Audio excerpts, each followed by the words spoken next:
saudara pendengar dimanapun Anda berada. Kali ini kita telah terhubung dengan Bapak Kapolda Aceh, Irjen Pol Dr. Andes Wahyu Widada MPil. Mari kita dengarkan bersama. Seluruh masyarakat Aceh yang saya muliakan, saya sayangi, dan saya banggakan. Kondisi saat ini terkait dengan pandemi COVID-19 harus kita akui bahwa provinsi kita sedang mengalami masa yang kurang menguntungkan. Ini dapat kita lihat dari jumlah peningkatan kasus yang positif COVID-19 ini mengalami peningkatan dari hari ke hari.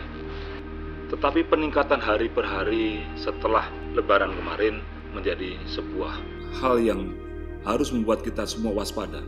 Karena sampai hari ini jumlah yang positif COVID sudah mencapai angka 431 orang, di mana 15 orang meninggal dunia. Artinya pada saat sebelum Lebaran kemarin masih transmisi yang terjadi adalah transmisi penyakit yang dibawa dari luar, tetapi sekarang sudah terjadi transmisi secara lokal. Dan ini harus kita pahami bersama. Yang menjadi prihatinan kita adalah masih banyak rekan-rekan kita, saudara-saudara kita yang belum mau untuk mengindahkan protokol kesehatan. Kita masih melihat banyak orang yang naik motor nggak pakai masker, orang yang ada di warung, di tempat wisata tidak pakai masker. Padahal disitulah rentan untuk tertular. Dulu ketika awal-awal COVID-19 ini ada, kita semua waspada. Di satu sisi memang hidup terus harus berjalan, ekonomi tetap harus produktif, tetapi kita juga jangan sampai terpapar oleh COVID. Dan harus ingat, yang kena COVID ini bukan aib, karena siapa saja bisa terkena. Itu bukan aib, karena penularannya cukup dengan droplet.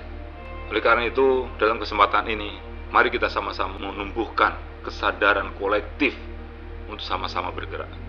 Saya mengajak dan menghimbau kepada seluruh elemen masyarakat, baik pemerintah, Pak Gubernur, DPR, Pak Bupati, Wali Kota, DPRK, para ulama, tokoh-tokoh masyarakat, anggota TNI, Polri, dan seluruhnya untuk bersama-sama menjaga.